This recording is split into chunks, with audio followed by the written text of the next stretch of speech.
I am 76 years old, and for almost 50 years I was a surgeon.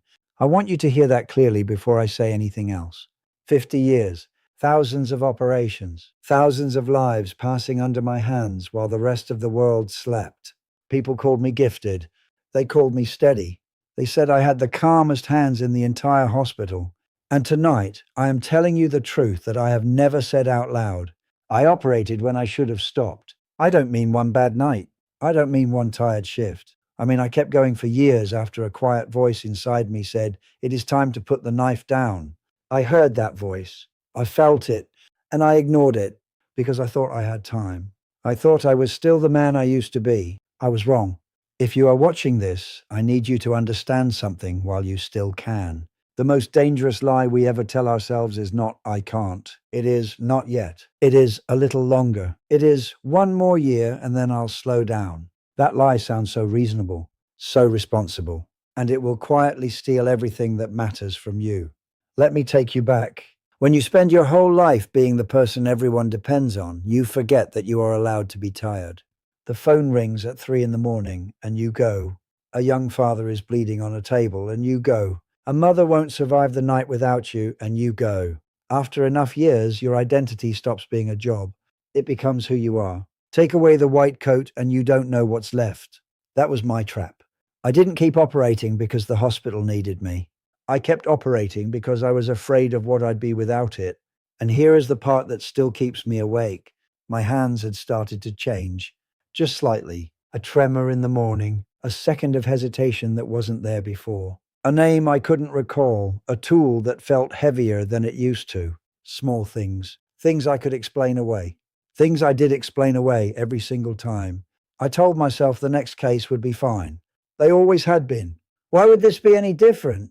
There was one operation, one specific day, a face I will see for the rest of my life. I'm not going to tell you what happened in that room yet, because I need you to understand who I was before that day, so you understand exactly how far a man can fall while still believing he is doing the right thing.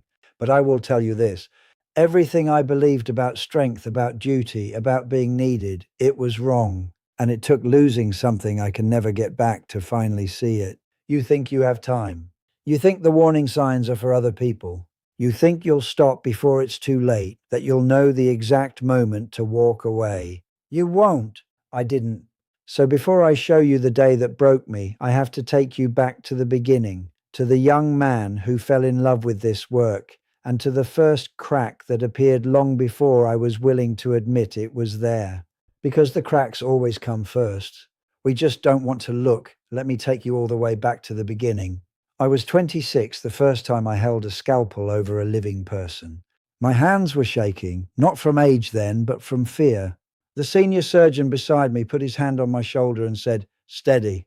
This life belongs to you now." I never forgot those words. From that day on, every patient was mine. Every outcome was mine. Every loss was mine to carry home. And I loved it. God, I loved it.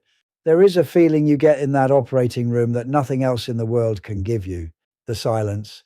The focus, the sense that for 1 hour you are standing between a human being and the end of everything. People talk about purpose like it's something you search for. I never had to search. It was right there under the bright lights every single day. I gave it everything. And I mean everything. I missed my daughter's first steps because a man came in with a ruptured artery. I missed birthdays, anniversaries, school plays, ordinary Sunday mornings, all of it. My wife would set a plate for me at dinner and quietly put it away, cold, hours later. I told myself she understood. I told myself this was the sacrifice good men make. I told myself there would be time later. Later when things slowed down. Later when I'd earned the right to rest. Later never came. I want to be honest with you because there's no point in any of this if I'm not. On the outside, my life looked like a success story. The respected surgeon, the big house. The reputation that walked into a room before I did. Younger doctors wanted to be me. Families thanked me with tears in their eyes. From the outside, I had won at life. But there were cracks. There were always cracks. I just refused to look at them. The first crack was in my own home. My wife and I could sit in the same room for an entire evening and not say a single real thing to each other. We had become two polite strangers who happened to share an address. My children grew up calling me doctor as a joke, except it wasn't really a joke. They didn't know me. They knew my schedule. The second crack was harder to admit. Somewhere in my 50s, I started to need the work in a way that wasn't healthy. When I wasn't operating, I felt empty, restless, almost panicked. The hospital wasn't just my job anymore. It was the only place I felt like a person. So I took more cases. I covered more shifts. I told everyone I did it because I was dedicated. The truth? I was hiding. I was hiding from the silence of my own house. I was hiding from the man I'd become when I took off the white coat. And here's what no one tells you about hiding inside your work. It feels like strength. It looks like strength. People praise you for it. He never stops. He's so committed. But it isn't strength at all. It's fear wearing a very convincing disguise. The cracks were there for years. Small ones, quiet ones, the kind you can paint over and ignore. But cracks don't stay small. They spread. They wait.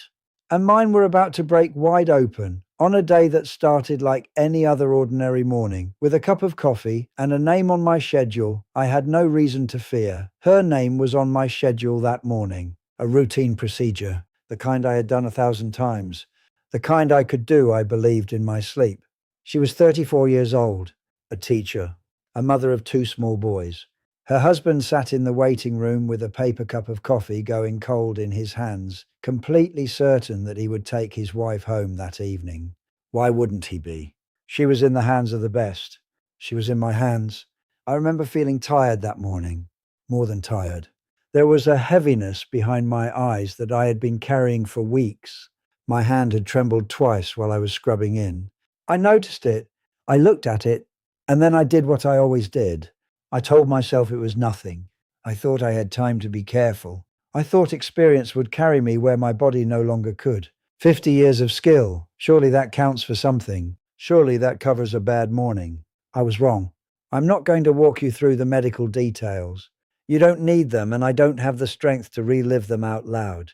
What I will tell you is that there was a moment, one single moment, where everything depended on a movement my hands had made flawlessly for half a century.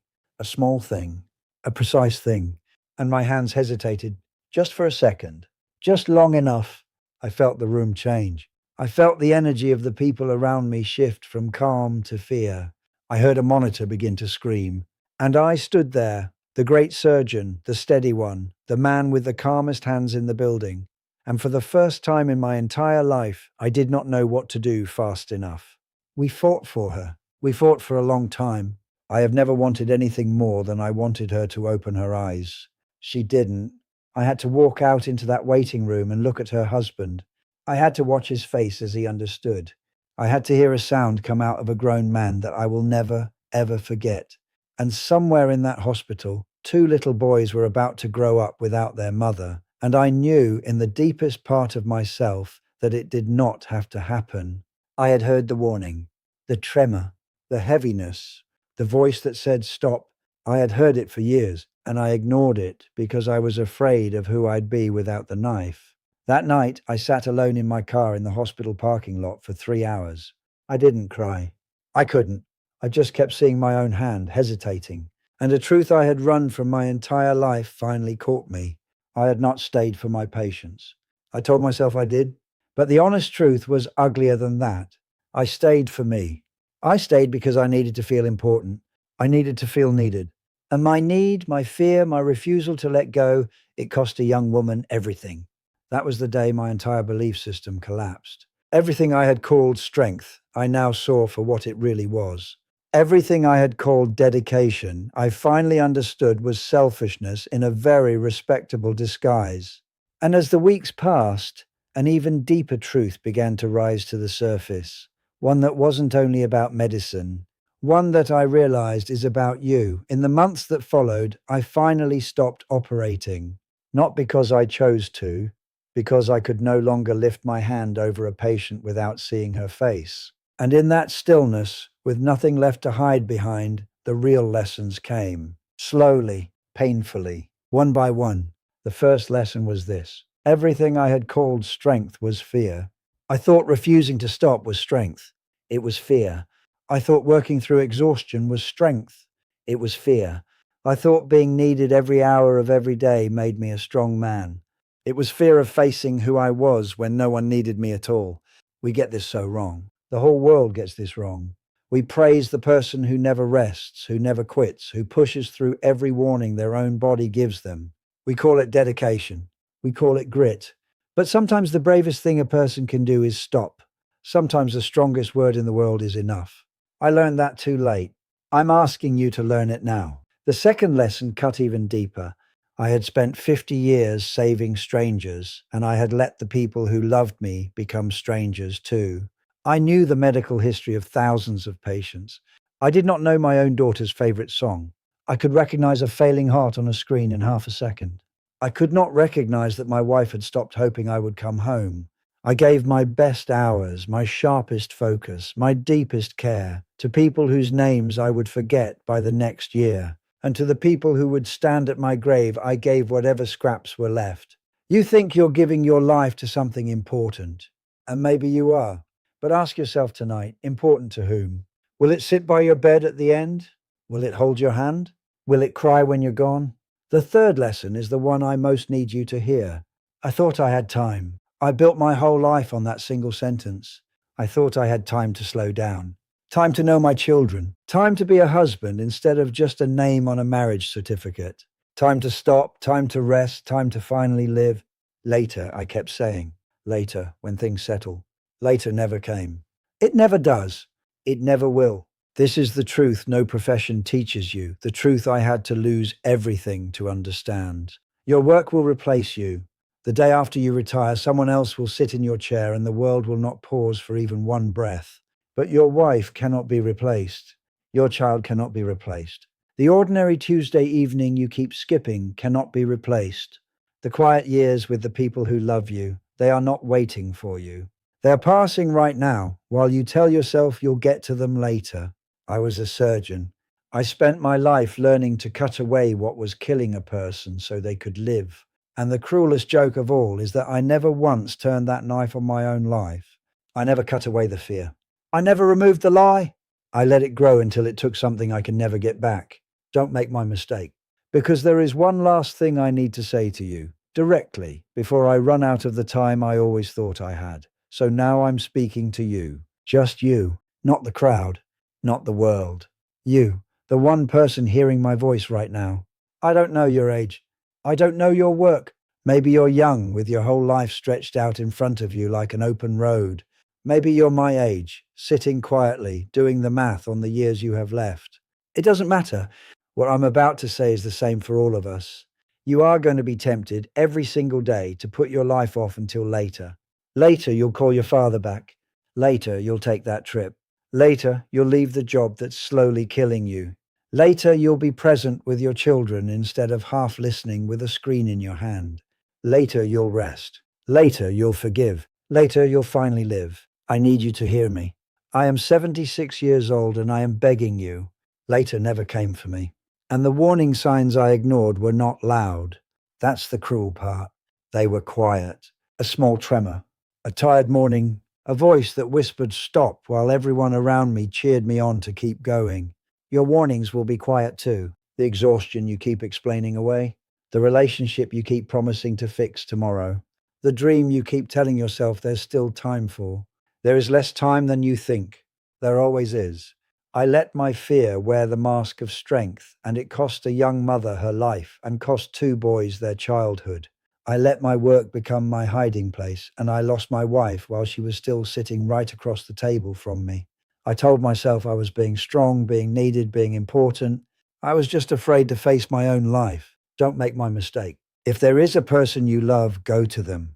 Not later, today. If there are words you've been holding, say them while the person is still here to hear them. If something in your life is quietly breaking you, find the courage to stop, even when the whole world tells you that stopping is weakness. It isn't.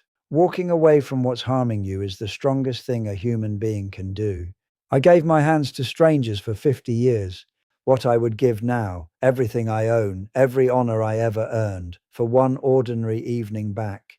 One dinner where I actually looked up, One bedtime story. One real conversation with the woman I let slip away while I was busy being important. You still have that evening. You still have that conversation.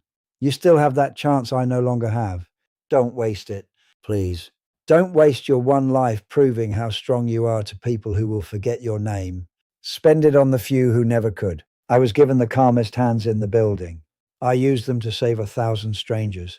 And I never once reached out and held the lives that were right beside me, waiting, hoping, growing older while I told them to wait. So here is the last thing I'll ask of you. Tonight, before you sleep, think of the one person you keep meaning to call. The one thing you keep meaning to do. The part of your life you keep saving for later. And then ask yourself, honestly, what are you really waiting for?